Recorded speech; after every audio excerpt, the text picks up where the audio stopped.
আসসালামু আলাইকুম ভিউয়ার্স, আশা করি সবাই ভালো আছে। আমি আপনাদের সামনে নতুন একটি ভিডিও নিয়ে হাজির হয়েছি।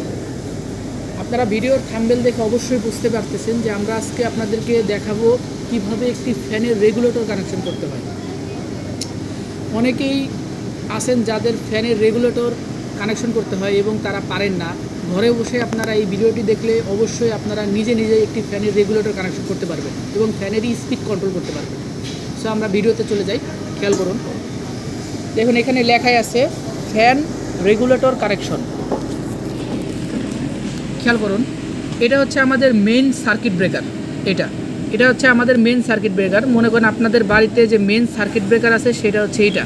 এখানে একটি লাইন আছে এবং একটি নিউট্রাল আছে। দেখুন এখানে লেখা আছে মেইন সার্কিট ব্রেকার। আমি সবগুলো উল্লেখ করে দিচ্ছি, আগে আমরা ডিভাইসগুলো চিনি। এটা হচ্ছে মেইন সার্কিট ব্রেকার, এটা হচ্ছে আমাদের ফ্যান, এটা হচ্ছে ফ্যানের দেখুন দুইটা কানেকশন আছে, একটি নিউট্রাল একটি ফেজ, এবং এটা হচ্ছে রেগুলেটর।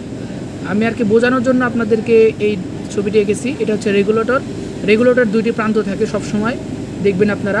এবং এটা হচ্ছে আমাদের সুইচ। সো আমরা এই সুইচটাকে দিয়ে কন্ট্রোল করব এই ফ্যান রেগুলেটরটাকে। ওকে, সো আমরা এখন খেয়াল করি। সর্বপ্রথম আমাদের কাজটা কি? সর্বপ্রথম আমাদের কাজ হচ্ছে আমাদের নিউট্রাল কানেকশন করব। আমরা আগে নিউট্রাল কানেকশন করব। সো আমাদের মেন ব্রেকার থেকে যে নিউট্রালটা গেছে সেই নিউট্রালটাকে আমরা সরাসরি লোডের যে নিউট্রালটা আছে এটার সাথে কানেকশন করে দেব। খেয়াল করুন, আমরা প্রথমত কি করছি, আমাদের যে লোডটি থাকবে এই লোডটির নিউট্রালটিকে আমরা আগে মেন নিউট্রালের সাথে শর্ট করেছি, যেন নিউট্রাল আগে শর্ট হয়ে গেল। যেহেতু আমাদের সুইচে আপনারা নিউট্রাল তার আনবেন না এবং রেগুলেটরেও আপনারা নিউট্রাল তার আনবেন না। সো আমরা নিউট্রাল আগে শর্ট করে দিয়েছি। এখন আমাদের কাজ হচ্ছে লাইনের কাজ, মানে মেন ফেজের কাজ। তো আমরা মেন ফেজটিকে টোটালি আমরা এই সুইচে আনবো এবং সুইচ থেকে আমরা কন্ট্রোল করব। সো আমরা মেন যে লাইনটাকে আছে সেইটিকে আমরা টোটালি নিয়ে আসলাম সুইচের এক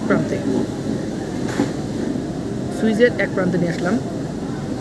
খেয়াল করুন, আমরা কি করেছি, মেন লাইনটিকে আমরা টোটালি নিয়ে আসছি হচ্ছে সুইচের এক প্রান্তে। এবং যেহেতু আমাদের এই প্রান্তে সবসময় লাইন কি আছে, আমি যদি ব্রেকারটি অন করি আমার লাইনটা কোথায় আছে, তো আপনারা খেয়াল করুন, আমি এইখান থেকে একটি তার নিয়ে এসে কি করছি, আমরা সুইচের এক প্রান্তে দিছি। এখন আমার লাইনটা এখানে আছে এবং সুইচের অপর প্রান্ত থেকে আপনাদের যে রেগুলেটরের যে দুইটা তার আছে, এই দুই তারের যে কোনো এক প্রান্ত আপনি যেটা কাছাকাছি আছে সেটা আপনি কি করবেন, সুইচের অপর প্রান্তে দিয়ে দেবেন। দেখুন আমি সুইচের অপর প্রান্তে দিয়ে দিলাম। খেয়াল করুন, আবার ভালো মতো খেয়াল করুন, আমি কি করছি, একটা লাইন নিয়ে এসে আমি সুইচের এক প্রান্তে দিছি, মানে সুইচের ইনপুটে দিছি, এবং সুইচের আউটপুট থেকে আমি কি করছি, রেগুলেটরের এক প্রান্ত কানেকশন করছি। এবং রেগুলেটরের যে আরেক প্রান্ত আছে সেই আরেক প্রান্ত আমি সরাসরি লোড থেকে কানেকশন করে দিছি। ওকে, তাহলে আমরা প্রথম থেকে আরেকবার দেখি, খেয়াল করি। এটা হচ্ছে আমাদের মেন সার্কিট ব্রেকার। আমরা প্রথমত কাজ করব কি, আমরা প্রথমত আগে নিউট্রালটাকে শর্ট করব। যেই নিউট্রালটা শর্ট করা শেষ তখন আমরা কি করব, এটা হচ্ছে আমাদের সুইচের যে কোনো এক প্রান্তে আমরা মেন লাইনটাকে নিয়ে আসবো। দেখুন আমি মেন লাইনটাকে নিয়ে আসছি এই যে সুইচের এক প্রান্তে, এবং সুইচের অপর প্রান্ত থেকে আমি রেগুলেটরের যে দুই প্রান্ত আছে তার এক প্রান্ত আমি শর্ট করা শেষ, এবং রেগুলেটরের অপর প্রান্ত থেকে আমি সরাসরি লোডে নিয়ে যাব। এটাই হচ্ছে আমাদের ফ্যান কন্ট্রোলিং। এখন আমরা সুইচ অন করা মাত্রই আমাদের কি হবে, রেগুলেটর দিয়ে স্পিড কন্ট্রোল করে আমাদের ফ্যান চলবে। সো সকলকে অসংখ্য ধন্যবাদ আমার ভিডিওটি দেখার জন্য।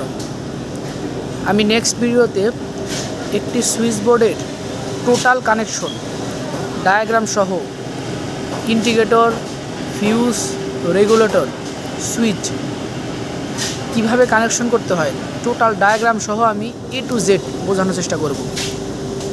সকলকে আমার ভিডিওটি দেখার জন্য অনুরোধ রইল এবং ভিডিওটিকে শেয়ার করে দিবেন এবং আমার পেজটিকে ফলো করে পাশে থাকবেন। আসসালামু আলাইকুম।